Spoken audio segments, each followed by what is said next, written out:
Admission টেস্টে প্রথমবারের ব্যর্থতা বা কিছুটা ব্যর্থতার পর যখন ঘুরে দাঁড়ানোর মৌসুম চলছে, তখন একটি প্রশ্ন বেশ জোরালো ভাবে আসে। প্রশ্নটা হচ্ছে, আমি এখন ন্যাশনাল ইউনিভার্সিটি বা ঢাকা সেন্ট্রাল ইউনিভার্সিটির প্রিপারেশন নিয়ে কিছুটা অপেক্ষা করব, নাকি আমি এখন থেকে সেকেন্ড টাইম প্রিপারেশন না শুরু করব। প্রশ্নটা বেশ জটিল, কিন্তু এর উত্তরটা বেশ সহজভাবে আজ তোমাদের দিব। প্রথমেই তোমার বুঝতে হবে যে প্রথমবারে তোমার টাইম লাইনটা কেমন ছিল। আমরা যদি একটু ভালোভাবে তাকাই বা খেয়াল করি, প্রাচ্যের অক্সফোর্ড খ্যাত ঢাকা বিশ্ববিদ্যালয়, যেটার পিছনে তুমি কিংবা আমরা সবাই ছুটেছিলাম। হয়তো দুর্ভাগ্য কিংবা সৌভাগ্য যে কারণেই হোক না কেন, ঢাকা বিশ্ববিদ্যালয় হয়তো নিজের চান্স অথবা নিজের নাম আমরা লেখাতে পারিনি। কিন্তু তারপর কি হলো? তারপর তুমি অনেকগুলো ইউনিভার্সিটির পেছনে নিজের সময় দিয়েছো। তার মাঝে বিউপি আছে, জাহাঙ্গীরনগর আছে, চট্টগ্রাম, রাজশাহী মতো খ্যাতনামা বিশ্ববিদ্যালয় যেমন আছে, তেমনি রিসেন্টলি গুচ্ছ থেকে বের হয়ে আসা হাজী দানেশ, সাস্ট, কুমিল্লা, খুলনা ইউনিভার্সিটি বা জগন্নাথের মতো ইউনিভার্সিটিও ছিল।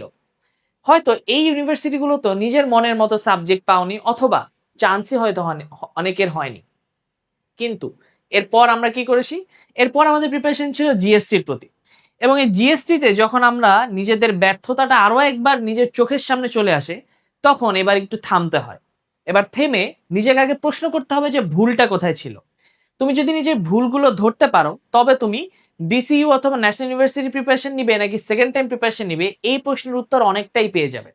তোমার ভুলগুলো যদি হয়ে থাকে স্ট্র্যাটেজিতে, পড়াশোনার সময়, কিংবা নিজের প্রতি নিজের যে ডেডিকেশন সেটাতে, তবে স্বাভাবিকভাবে বুঝতে পারছো তোমার জন্য এই ইউনিভার্সিটিগুলোতে চান্স পাওয়া বেশ সহজই ছিল। কিন্তু ছোট কিছু নিজের সাথে নিজের ভুলের কারণে তুমি হয়তো চান্স পাওনি। কিন্তু সময় এখনো শেষ হয়ে যায়নি। ঢাকা সেন্ট্রাল ইউনিভার্সিটি কিংবা ন্যাশনাল ইউনিভার্সিটিতে পড়াশোনা করতে চাইলে তুমি এখন কিছুটা সময় অপেক্ষা করতেই পারো। কিন্তু এদিক থেকে তোমাকে আরেকটা জিনিসও মাথায় রাখতে হবে, অপরচুনিটি কস্ট। যে অপরচুনিটি কস্ট নিয়ে আমরা ভাবি, সে অপরচুনিটি কস্টই হচ্ছে তুমি সেকেন্ড টাইমে অনেকগুলো দিন ফেলে দিচ্ছ। অর্থাৎ সেকেন্ড টাইম প্রিপারেশন যেখানে অনেকেই এখন থেকে শুরু করছে, সেখানে তুমি অনেকটা দেরিতে শুরু করছো সেকেন্ড টাইম। যেখানে তুমি এই দেরিটা করছো ঢাকা সেন্ট্রাল ইউনিভার্সিটি বা ন্যাশনাল ইউনিভার্সিটির ভর্তির জন্য বা পরীক্ষাটা দেওয়ার জন্য। তাহলে এখন কি করতে পারি আমরা? এর উত্তর বেশ সহজভাবে দুটো অপশন দিয়ে তোমাদেরকে দিতে পারি। অপশন দুটো হচ্ছে, একটিকে আমরা বলবো ইন্টিগ্রেটেড প্রিপারেশন, আর একটিকে আমরা বলতে পারি ইন্ডিভিজুয়াল প্রিপারেশন। অর্থাৎ ইন্টিগ্রেটেড প্রিপারেশন আমরা জানি তোমাকে একই সাথে দুটো প্রিপারেশন নিতে হবে, যেটা বেশ রিস্কি, কিন্তু ডিসিইউ বা ন্যাশনালের সাথে সেকেন্ড টাইমের যদি তুলনা করি, তখন কিছুটা সামঞ্জস্য আমরা পেতে পারি। যেমন, তুমি চাইলে এখন সেকেন্ড টাইমের প্রিপারেশন জোরে সোরে নিতে পারো, এবং সেকেন্ড টাইমের প্রিপারেশনের সাথে তোমার কি কি ফিল আপ হয়ে যাচ্ছে, প্রথমবারের ভুলগুলো যখন তুমি শুধরে নিচ্ছ, তুমি ঢাকা সেন্ট্রাল ইউনিভার্সিটি বা ন্যাশনালে আসা যে প্রশ্নগুলো সম্ভাবনা রয়েছে, অর্থাৎ যে প্রশ্নগুলো আসতে পারে এই ভর্তি পরীক্ষাগুলোতে, সেগুলোর একটি প্রিপারেশন তোমার হয়ে যাচ্ছে। কেন সেকেন্ড টাইমে আমরা কি পড়ছি? বাংলা, ইংলিশ, জিকে, এগুলো থেকেই তো তোমার সামনের পরীক্ষাগুলোতে প্রশ্ন আসবে।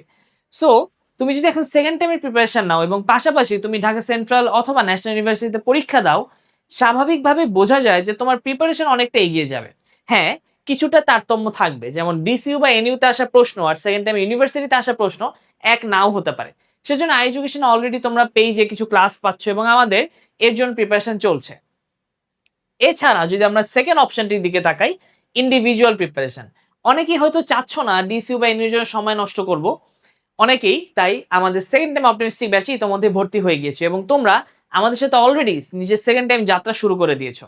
সো তোমরা যারা এখনো দ্বিধাদ্বন্দ্বে আছো বা ভাবছো যে কি করবো আদৌ, তোমরা চাইলে ইন্ডিভিজুয়াল প্রিপারেশন শুরু করতে পারো যদি তোমার অপেক্ষা করতে ইচ্ছে না হয়। আর যদি মনে হয় যে কিছুটা অপেক্ষা করা যায় বা কিছুটা একটু দেখে নেই কি হয় রেজাল্টে, তবে তুমি ইন্টিগ্রেটেড প্রিপারেশন শুরু করতে পারো।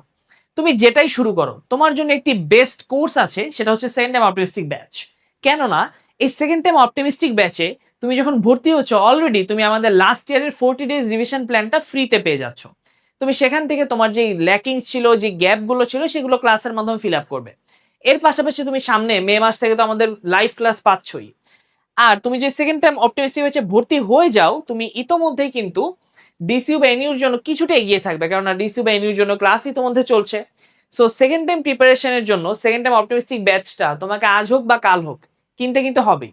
কারণ এনইউ বা ডিসইউতে ভর্তির পরেও তোমার মনে হয়তো কিছুটা খচখচ করতে পারে যে আমি হয়তো কোনো স্বনামধন্য স্বায়ত্তশাসিত বিশ্ববিদ্যালয়ের স্টুডেন্ট না।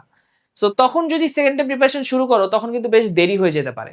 তাই এখন থেকে সেকেন্ড টাইম অপটিমিস্টিক ব্যাচটা পারচেজ করে নিজে অনেকটা এগিয়ে থাকবে আমাদের এই 40 ডেজ রিভিশন প্ল্যানের মাধ্যমে। এছাড়াও আমরা যখন লাইভ ক্লাস শুরু করব তখন আমরা বাংলা থেকে শুরু করে প্রত্যেকটি সাবজেক্টের জন্য নির্ধারিত লাইভ ক্লাস থাকবে। বাংলার জন্য 30টি, ইংরেজির জন্য 35, সাধারণ জ্ঞান 30, ম্যাথ আইকিউ মিলিয়ে টোটাল 20টি ক্লাস।